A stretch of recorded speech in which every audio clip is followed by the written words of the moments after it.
इस लोकतांत्रिक व्यवस्था में जब तक हाथ में राजनीतिक ताकत नहीं होगी तब तक आपकी कोई कीमत और कोई कदर नहीं है। अगर संविधान हमारी रक्षा करता है तो हम संविधान की रक्षा करें। बुद्ध का दर्शन हो, चाहे वो भारत रत्न बाबा साहब अम्बेडकर के दर्शन। ये संगठन किसका? संगठन जातियों का नहीं, संगठन जमात का। जब समय आता है जातियों के खांचे में, धर्म के खांचे में बांटकर हम लोगों को लोगों ने शासन किया है। समय फिर आएगा। भारत का लोकतंत्र 5 वर्षों से ज्यादा किसी को मौका नहीं देता है। कंदाजोर के इस कार्यक्रम के बारे में मैंने सुना तो बहुत पहले था, जब मोहन भाई इस जमीन पर अतिक्रमण के मुद्दे को लेकर आए थे, तब पहली बार कंदाजोर की अहमियत, इस बौद्ध विहार की अहमियत, इन चीजों के बारे में समझ में आई, जो सामर्थ्यता मदद भी की। और आज बुद्ध पूर्णिमा के उपलक्ष्य में आयोजित इस कार्यक्रम में, कंदाजोर की इस पवित्र धरती पर इस कार्यक्रम में आपने आने का मौका दिया, इसके लिए आपको हृदय से आभार।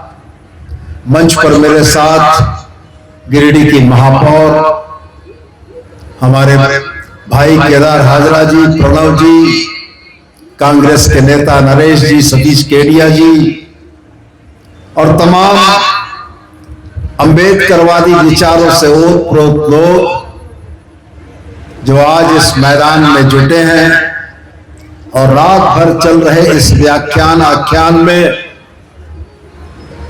बाबा साहब अम्बेडकर के विचार, भगवान बुद्ध के विचार, समरस समाज की स्थापना, इन तमाम विषयों पर तमाम वक्तव्यों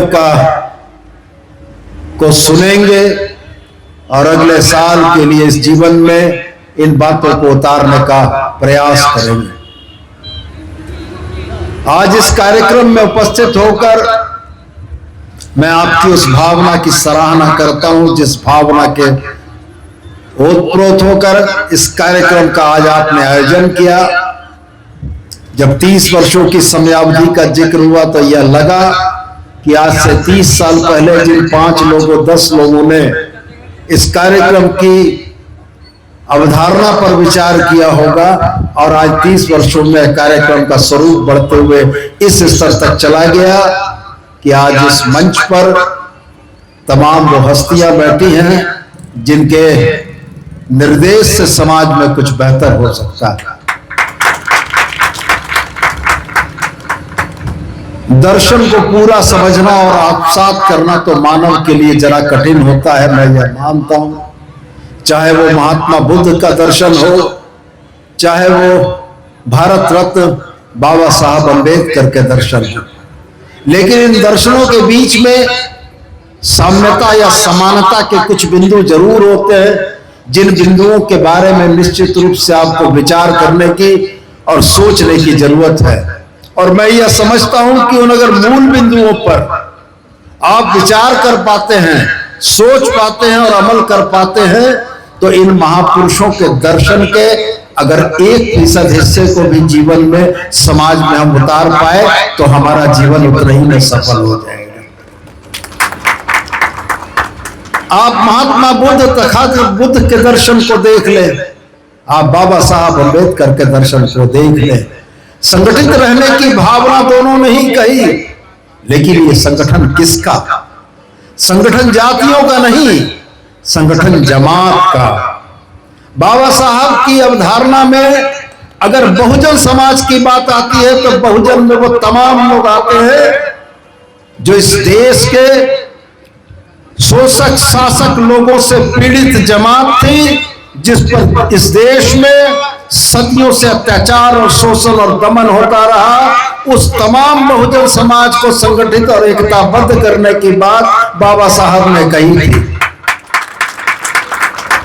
और जब संगठन का विस्तार इस सीमा तक हो जाए कि बहुजन आपके साथ खड़ा हो जाएगा, तो आपकी ताकत उन शोषक शासकों की चिंतन शैली और उनकी सत्ता की ताकत को चुनौती देने वाली होगी कि आप अपनी बातों को मनवा पाएंगे, आप अपने समाज के लोगों के सम्मान की रक्षा कर पाएंगे। कमल भाई के वक्तव्य को मैं सुन रहा था, बड़ी गंभीर और बड़ी पीड़ादायक बात कही कि माँ ने तो मनुष्य को जन्म दिया था, लेकिन उन्हीं शोषक शासक समूहों ने उस मनुष्य के नाम से जानवर लिख दिया और बाबा साहब के बताए रास्ते पर चल के आपने उस जानवर को पुनः इंसान बना दिया। तो यही महत्वपूर्ण विषय है। मैं यही बात आपसे कहने आया हूं। यह संगठन की ताकत थी कि गिरिडीह जैसे शहर से झारखंड मुक्ति मोर्चा ने प्रमिला मेहरा को महापौर बनाया।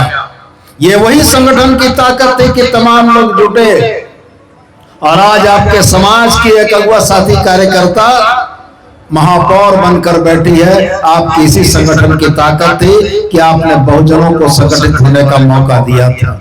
मैं आपसे यही दोहरा कर कहना चाहता हूं कि इस लोकतांत्रिक व्यवस्था में जब तक हाथ में राजनीतिक ताकत नहीं होगी तब तक आपकी कोई कीमत और कोई कदर नहीं है।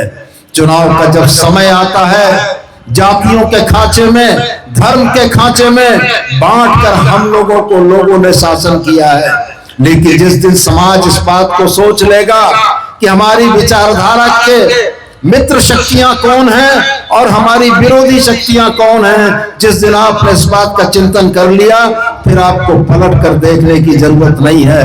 यह समय फिर आएगा। भारत का लोकतंत्र 5 वर्षों से ज्यादा किसी को मौका नहीं देता है। 5 वर्षों की अवधि भी खत्म होगी और इस जमुआ की धरती को भी निश्चित रूप से एक ऐसे नेता की जरूरत होगी जो नेता उसके बीच मौजूद रहे, जनता के बीच रहकर उसका काम करे।